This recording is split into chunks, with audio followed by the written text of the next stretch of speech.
Welcome to Hogwarts. The start of town banquet will begin shortly, but before you take your seats in the Great Hall, you'll be sorted into your houses. The sorting is a very important ceremony, because while you are here, your house will become something like your family. The 4 houses are called Gryffindor, Hufflepuff, Ravenclaw and Slytherin.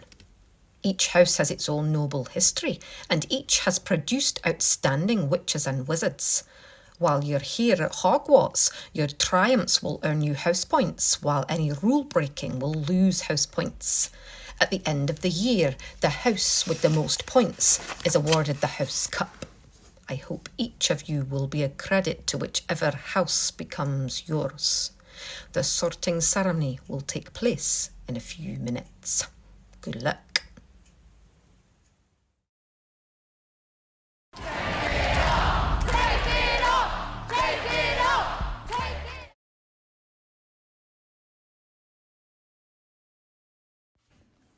"Take care of him," the young mother whispered, was as soft as the swirling snow outside, her face as white as the sheet that covered her.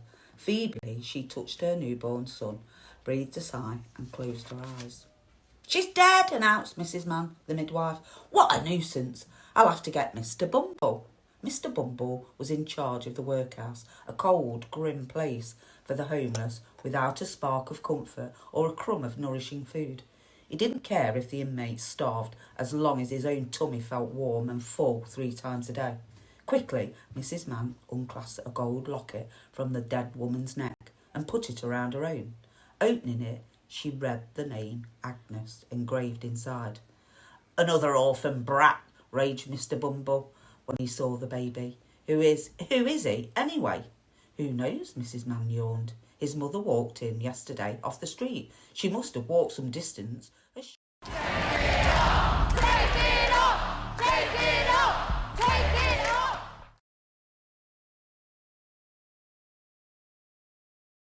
It was dark now. The night had already begun. The BFG, with Sophie sitting on his hand, hurried into the cave and put on those brilliant blinding lights that seemed to come from nowhere.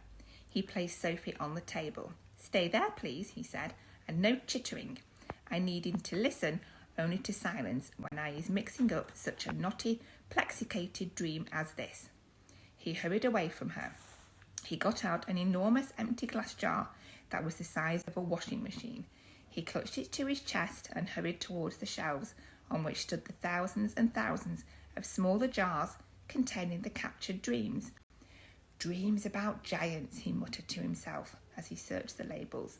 "The giants is guzzling human beings. Nope, not that one. Nor that one. Here's one. And here's another." He grabbed the jars and unscrewed the tops.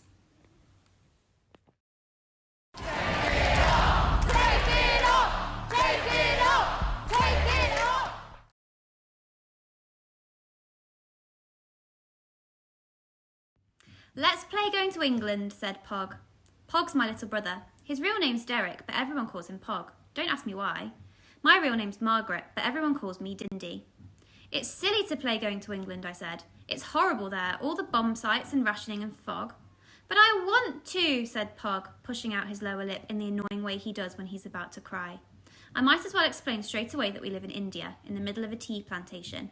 Our bungalow is on a little hill with tea bushes spreading away from it all around, and jungle on the hilltops above. The nearest town is Munmar, which it takes ages to get to, even on Daddy's motorbike, and our nearest English neighbours are the Richardsons, who are on the next plantation miles away. So Pog and I are on our own all of the time. There's no school for British children, so Mother does all of our lessons at home, when she feels like it, which is hardly ever. Pog and I had played going to England so many times that I was fed up with it. I was 9 after all, and a bit old for let's pretend, so I looked around, trying to think of something else to do. Mother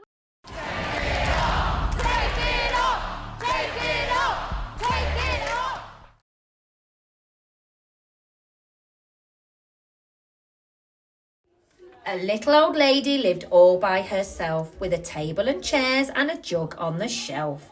A wise old man heard her grumble and grouse, "There's not enough room in my house." "Wise old man, won't you help me, please? My house is a squash and a squeeze." Taking your hen, said the wise old man. Taking my hen, what a curious plan. Well, the hen laid an egg on the fireside rug and flat round the room, knocking over the jug.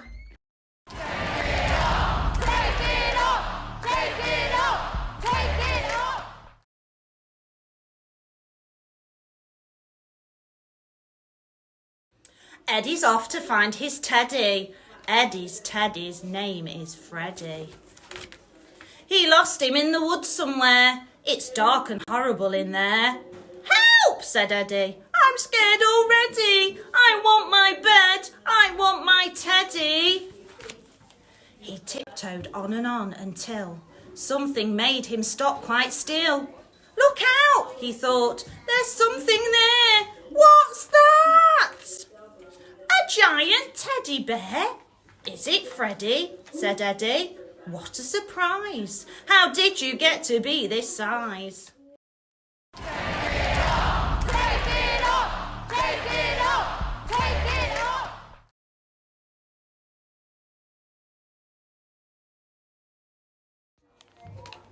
Oh, but who is this creature with terrible claws and terrible teeth in his terrible jaws? He has knobbly knees and turned out toes and a poisonous wart at the end of his nose. His eyes are orange, his tongue is black, he has purple prickles all over his back. Oh help, oh no, it's a Gruffalo.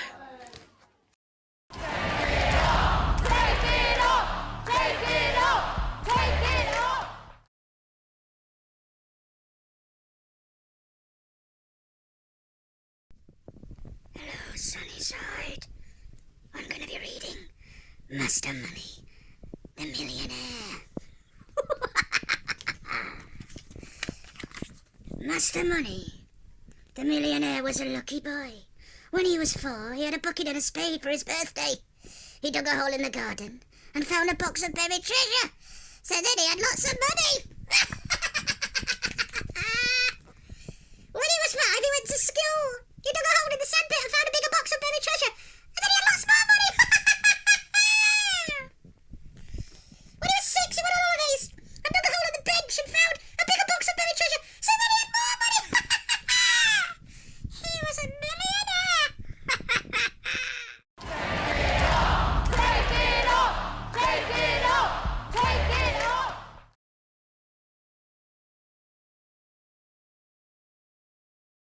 I was walking down the road and I saw a donkey. Hee-haw! He only had 3 legs. He was a wonky donkey. I was walking down the road and I saw a donkey. Hee-haw! He only had 3 legs and 1 eye. He was a winky wonky donkey. I was walking down the road and I saw a donkey. Hee-haw! He only had 3 legs, 1 eye, and he liked to listen to country music. Yee-haw! He was a honky-tonky, winky, wonky donkey. I was walking down the road and I saw a donkey. Hee-haw!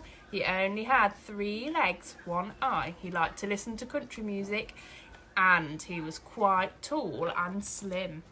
He was a lanky, honky-tonky, winky, wonky.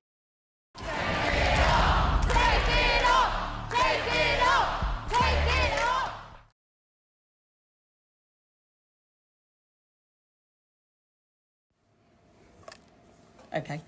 Open your mouth wide, Grandma, he said, and I will pop it in. The old hag had opened her small wrinkled mouth and showed disgusting brown teeth. Here we go, George cried out. Swallow it down. He pushed the spoon well into her mouth and tipped the mixture down her throat. Then he stepped back to watch the result. It was worth watching. Grandma yelled, "Owie!" And her whole body shot up, whoosh, into the air. It was exactly as though someone had pushed an electric wire through the underneath of her chair and switched on the current. Up she went like a jack-in-the-box, and she didn't come down. She stayed there, suspended in mid-air. 2 feet up, still in the sitting position, but rigid now, frozen.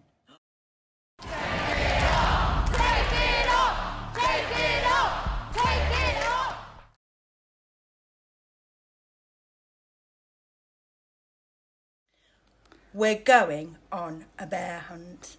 We're going to catch a big one. What a beautiful day. We're not scared. Uh-oh. Grass, long wavy grass. We can't go over it. We can't go under it. Oh no, we've got to go through it. Swishy, swashy, swishy, swashy, swishy, swashy. We're going on a bear hunt. We're going to catch a big one. What a beautiful day. Uh-oh, mud. Thick, oozy mud. We can't go over it. We can't go under it. Oh no, we've got to go. Take it off! Take it off! Take it off! Take it off!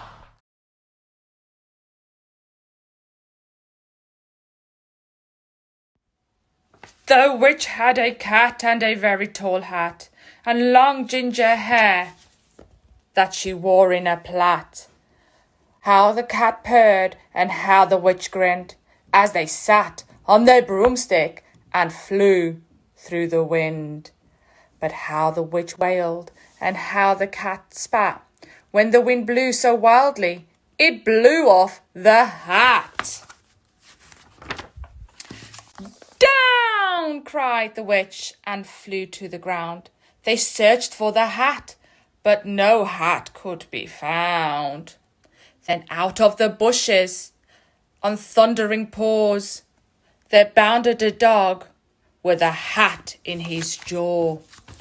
He dropped it politely, then eagerly said, as the witch pulled the hat firmly down on her head.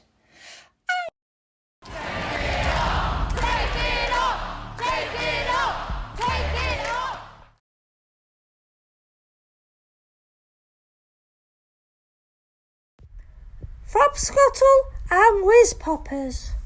By now, Sophie was beginning to feel not only extremely hungry, but very thirsty as well. Had she been at home, she would have finished her breakfast long ago.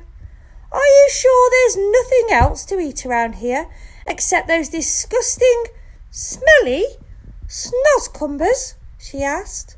Not even a fizzwinkle, answered the big friendly giant. In that case, may I please have a little water? She said. Water? Said the BFG, frowning mightily. What is water?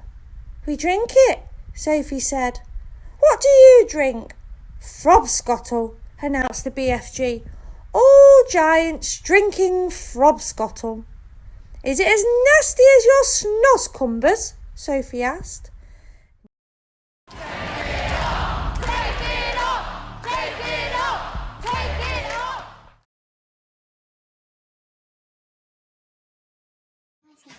Once upon a time there was a little girl called Little Red Riding Hood. She always wore a bright red cloak with a bright red hood. I love my cloak!